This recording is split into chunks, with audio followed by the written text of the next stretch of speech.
যদি আমাদেরকে সংসদে পাঠায়, ঢাকা ৮-এ আর কোন চাঁদা যন্ত্র চলতে দেয়া হবে না।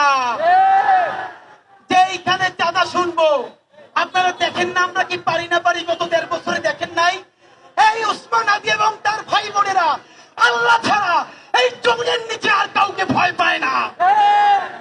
অনেকেই আমাদেরকে বলে, ভাই নির্বাচনের পরে কেমনে থাকবেন? আপনাদেরকে একটা কথা বলি, যাদেরকে আপনারা বড় মাস্তান মনে করেন, এই মাস্তানেরা যদি মাস্তানি হইতো, এই মাস্তানেরা মাস্তানি কইরা হাসিনারে পতন করতে পারতো। এরা মাস্তান না, এরা সিজকে চোর, এরা চাঁদাবাজ, এরা ছোট ডাকাত, এরা মাফিয়া, এরা ব্যাংক লুটেরা। বড় অর্থে সার্বভৌমত্ব টিকিয়ে রাখার মাস্তানি করার কোন সাহস এবং শক্তি তাদের নাই। অনেকে আমাদেরকে বলে, অমুক নেতা ১৫ বছর লড়াই করছে, আর হাদিরা তখন কই ছিল? লড়াই যদি করলেন, আপনাদের এত ব্যাংকের ব্যবসা টিকে থাকলো কেমনে? যারা লড়াই করছে, সাতক্ষীরায় আমার ভাই বোনদের বাড়ি লড়াই করার কারণে বুলডোজার দিয়ে ঘুরাই দেওয়া হয়েছে। এই ঢাকায় যারা স্বাধীনতার পক্ষে দাঁড়াইছে, হেফাজতের রাত্রে মানুষের পক্ষে দাঁড়াইছে, তাদের ব্যবসা বাণিজ্য লুট করা হয়েছে। তাহলে এত বড় বিপ্লবী এখন হইলেন, এতগুলো ব্যাংক, এত বীমা, ঢাকায় এত হোটেল, এত ব্যবসা বাণিজ্য কেমনে চালাইলেন ভাইয়েরা?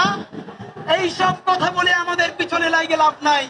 নতুন আমাদের চরিত্র হননের জন্য টোকাই, ভালো কাপড় চুপড় পরলে চেহারা ভালো হইলেই এলিট হয়, বস হয়, এই চিন্তা বহু আগের দিন গেছে। শুনেন, মানুষ এলিট হয় তার চিন্তায়, মানুষ এলিট হয় তার মনস্তত্ত্বে। ভালো কাপড় চুপড় সব থেকে সন্ত্রাসী খুনি হাসিনার চাইতে বেশি কেউ পড়তো না।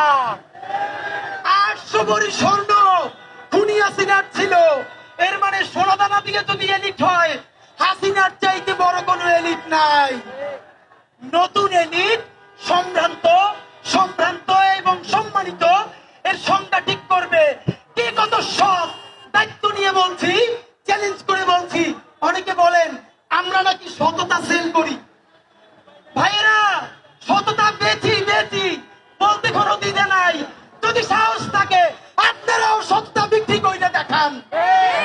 এনএসআই, ডিজিএফআই, ডিবি, এসপি থেকে শুরু কইরা এমন কোন এজেন্সি নাই যাদের কাছে ওসমান হাদি, জাবের, জুমা, শান্তাদের ব্যাংক অ্যাকাউন্ট, বিকাশ অ্যাকাউন্ট নাই, সব আছে। যদি পারেন ১ টাকার চাঁদাবাজি করাপশন প্রমাণ কইরা দেখান।